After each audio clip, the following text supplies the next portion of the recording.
নমস্কার বন্ধুরা, আপনারা আমার ইউটিউব চ্যানেল অলকার রান্নাঘরে স্বাগত। আজ আমি আপনাদের সাথে একটা নতুন রেসিপি শেয়ার করব, আলু বেগুনের সবজি। ভিডিওটি ভালো লাগলে লাইক, শেয়ার ও সাবস্ক্রাইব করার অনুরোধ রইল। এখানে আমি একটা বেগুন নিয়েছি। এখানে আমি বেগুনটাকে প্রথমে লম্বা লম্বি করে কাটবো, সরু সরু করে, তারপরে চৌকো চৌকো করে কেটে নেব।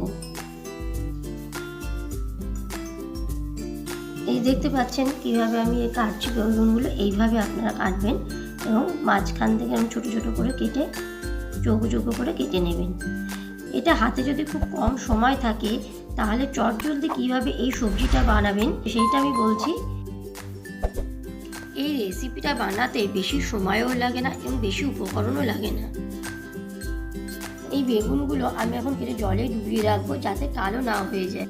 আর এর মধ্যে 1 চামচ নুন দিয়ে দেব যাতে পোকামাকড় থাকলে বেরিয়ে যায়। এইভাবে বেগুনগুলোকে আমি নুন জলের মধ্যে ডুবিয়ে রাখবো। এবার আমি দুটো আলু নেব। এবার আমি আলুগুলো মাঝখান থেকে কেটে আমি সরু সরু করে লম্বা লম্বি করে কেটে নেব, তাহলে আলুগুলো ভালোভাবে সেদ্ধ হবে। এবার আলুগুলোকেও আমি জলের মধ্যে ভালো করে 2 থেকে 3 বার ধুয়ে নিয়েছি যাতে আলুর মধ্যে টাচ না থাকে।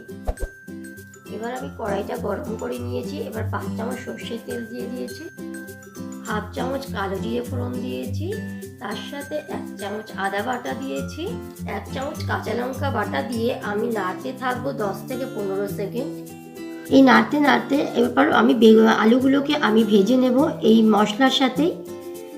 যতক্ষণ না আলুর কালারটা চেঞ্জ হবে ততক্ষণ আমি আলুগুলো ভাজতে থাকবো। এখানে আমি আলুগুলোকে 4 থেকে 5 মিনিট ধরে লাল করে ভেজে নিয়েছি। এবার আলুগুলো দেখতে ভাজা হয়ে গেছে। এবার আমি বেগুনগুলো এবার দিয়ে দেব। এবার 1.5 চামচ নুন দিলাম। এটা আমি প্রথমে একটু হাই ফ্লেমে ভেজে নেব, তারপরে আমি মিডিয়াম ফ্লেমে এটা রান্না করব। নুন দেওয়ার ফলে বেগুনগুলো নরম হয়ে যাবে। দেখতে পাচ্ছেন আলুটা ভাজা হয়ে গেছে, আর বেগুনটাও তার সাথে আমি ভেজে নিচ্ছি।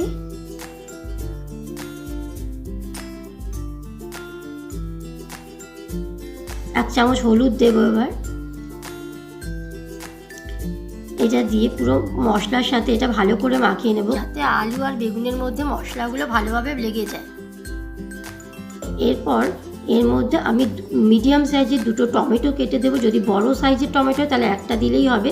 এটা যেহেতু মিডিয়াম সাইজ আমি 2টো টমেটো আমি এর মধ্যে লম্বা লম্বি করে কেটে আমি দিয়ে দেবো। এটা দিয়ে পুরো মশলার সাথে এটা ভালো করে মাখিয়ে নেব। এই রান্নায় আমি খুব বেশি জল ব্যবহার করব না। এর মধ্যে একটু ভাজা মশলা দেব, যেটা আমি গোটা জিরে, গোটা শুকনো লঙ্কা, গোটা ধনে, গোটা গোলমরিচ আমি ড্রাই রোস্ট করে এটা পাউডারটা বানিয়ে রেখেছিলাম। এই 1 চামচ দিয়ে দিলাম মশলা। আর নিরামিষ তরকারি বলে 1/2 চামচ চিনি দিলাম, কারণ নিরামিষ তরকারি মিষ্টি না হলে এটার খাবারের টেস্টটা ব্যালেন্স হয় না। এই নেড়ে চেড়ে আমি সামান্য একটু জল দিয়ে 5 মিনিট আমি কুক করে নেব।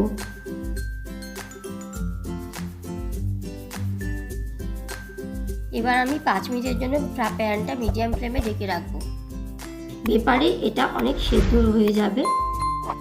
এবার 5 মিনিট বাদে দেখতেই পাচ্ছেন জলটাও টেনে গেছে, কেন এটা খুব ঝোল থাকবে না, একটু মাখা মাখা হবে।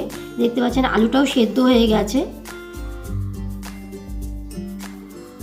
এটা আমার পুরোটাই রান্না হয়ে গেছে। এরপর আমি ধনেপাতা কুচি ছড়িয়ে দেব। এটা রুটি, পরোটা, ভাত যা কিছুর সাথে এটা খাবেন, এটা খুবই ভালো লাগবে।